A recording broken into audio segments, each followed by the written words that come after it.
अस्सलाम वालेकुम नाज़रीन, मां आहियां शुएब अली उमरानी ऐं तव्हां ॾिसी रहिया आहियो BR टाइम न्यूज़।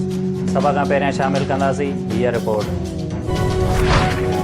सामूंडी तूफ़ान गुलाब सिंध लाइ ख़तरे जी घंटी वॼाए छॾी। मौसमियात खाते सुभाणे कराची, हैदराबाद ऐं मीरपुर ख़ास जे डिवीज़न में तेज़ तूफ़ानी बरसात जी आगाही।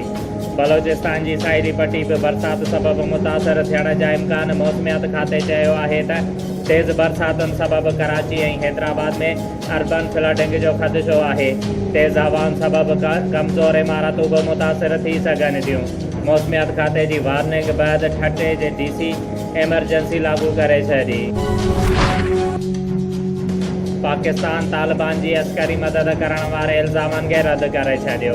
वफ़ाक़ी घरू वज़ीर शेख रशीद चयो आहे त असां अफ़गान तालिबान जी का बि अस्करी मदद नाहे करे रहिया आहियूं। इल्ज़ाम बकवास आहिनि। वज़ीर आज़म नून लीग जे दौर में ठहियल रोडनि जी FIA खां जांच कराइण जो ऐलान करे छॾियो। इमरान ख़ान चयो आहे त मुल्क जो सभ खां वॾो मसइलो करप्शन आहे। करप्ट माण्हू जॾहिं बि ईंदा आहिनि त क़ौम जो पैसो चोरी थींदो आहे।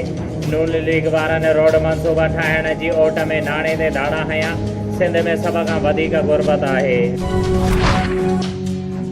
इज़त ॾियणु अलाह जे हथ में आहे। जेकॾहिं करप्शन कई हुजे हा त छा बरतानिया असांखे छॾे ॾे हा। अपोज़िशन लीडर शहबाज शरीफ़ चयो आहे त गुज़िरियल 3 ॾींहंनि खां हुकूमती सफ़नि में कोहराम मतल आहे। बरतानवी अदालत जे फ़ैसिले खां पोइ हक़ीक़तूं अवाम जे साम्हूं अची वियूं आहिनि। शहबाज शरीफ़ जे बरतानिया में बरियत वारी ख़बर फेक आहे। शहबाज शरीफ़ ख़िलाफ़ पाकिस्तान में केस आहिनि। अदालतूं केस रोज़ ॿुधनि त शहबाज शरीफ़ खे सज़ा थी वेंदी। वफ़ाक़ी वज़ीर फवाद चौधरीअ चयो आहे त नुसरत शहबाज ऐं हमज़ा शहबाज TT ज़रिए पैसा आया। शहबाज शरीफ़ प्रेस कॉन्फ्रेंस में रुगो कूड़ ॻाल्हायो। PTI जा ऐलान हक़ीक़ी न पर सिर्फ़ कागज़ी हूंदा आहिनि। वफ़ाक़ी हुकूमत खे सिंध में कमु कराइण लाइ सिंध सरकार खां मंज़ूरी वठणी पवंदी। सूबाई वज़ीर सईद गनीअ चयो आहे त सिंध हुकूमत कराचीअ जे मसइलनि खे तरजीही बुनियाद ते हल करण जी कोशिशि कई। शहर लाइ बजट में वॾी रक़म बि रखी वई आहे।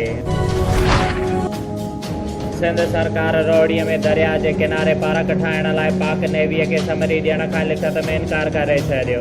Sindh high court Sukkur bench में नेवीअ खे पार्क लाइ ज़मीन ॾियण बाबति दरख़्वास्त ते ॿुधणी थी। वॾे वज़ीर ऐं चीफ सेक्रेटरीअ पारां सिंध जे एडवोकेट जनरल जवाब जमा कराईंदे अदालत खे आगाही ॾिनी त सिंध सरकार नेवीअ खे पार्क लाइ ज़मीन ॾियण खां मुकमल इनकार कयो आहे। गुज़िरियल ॾींहुं लॻ 72 मोरी स्टाफ भरिसां ॻोठ इस्माइल बिरोहीअ में नगर पार्कर मां मज़दूरीअ ते आयल मज़दूर मथां आसमानी बिजली किरण सबबि रायमल कूलीअ जी घरवारी 45 वरियनि जी मोजी कूली ऐं संदसि 25 सालनि जो नौजवान पुटु भाग सिंह कूली मौक़े ते फ़ौत थी विया ऐं हिकु मासूम नीगर शदीद ज़ख़्मी थी पियो। ॿिए तरफ़ संदनि घर में कोहराम मतल। 68 मोरी समाजी इतिहाद जो हिकु अहम इजलास ज़ेर सदारत वॾेरो हुज़ूर बख़्श बिरोहीअ जे थी गुज़रियो, जंहिंमें वॾे अंग में शहरनि शिरकत कई। उन मौक़े ते मीर ख़ालिक़दाद बिरोही नौमान गनी बिरोहीअ जी निगरानीअ में हेठियां उहिदेदार चूंडिया विया, जंहिंमें चेयरमैन वॾेरो हुज़ूर बख़्श बिरोही, सदर मोहम्मद नवाज़ चांडियो, सीनियर नायब सदर डॉक्टर अली रज़ा चांडियो, नायब सदर comrade Majnu Solangi, general secretary Bejal Jaipal, joint secretary Abdul Wahab Birohi, खजांची ज़ुबैर अहमद बरामाणी, इतलात secretary Ehsan Ali Birohi, press secretary Qadir Bakhsh Birohi, office secretary Abdul Ghani Birohi चूंडिया विया, जंहिंजी हलफ़ बदारीअ जो ऐलान बाद में कयो वेंदो। बांग्लादेश जो कराचीअ में क़ाइमु डिप्टी हाई कमीशन जो चार्ज अफेयर्स मोहम्मद अतीकुर रहमान अॼु हिकु ॾींहं जे दौरे ते नवाबशाह पहुतो, जिते हुन चांहीअ जो दड़ो नवाबशाह शहर जो दौरो करे DC ऑफिस में एडिशनल डिप्टी कमिश्नर शहीद बेनज़ीराबाद जुनैद हमीद सां मुलाक़ात कई।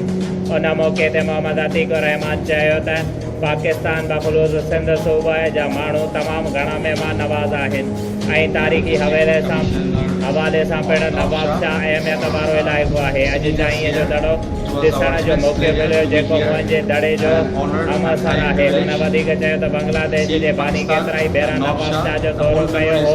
हुन चयो त मुंहिंजे पिणु ख़्वाहिश हुई त हिन इलाइक़े जो दौरो करे समाजी हालतुनि जो जाइज़ो वठिजे। उन ई मौक़े ते बांग्लादेशी डिप्टी हाई कमीशन जे चार्ज अफेयर्स मोहम्मद अतीक रहमान खे ज़िले जे बाबति आगाही ॾींदे additional deputy commissioner Junaid Ahmed समो ॿुधायो त नवाब शाह साबिक़ सदर आसिफ अली ज़रदारीअ जो अबाणो ज़िलो आहे।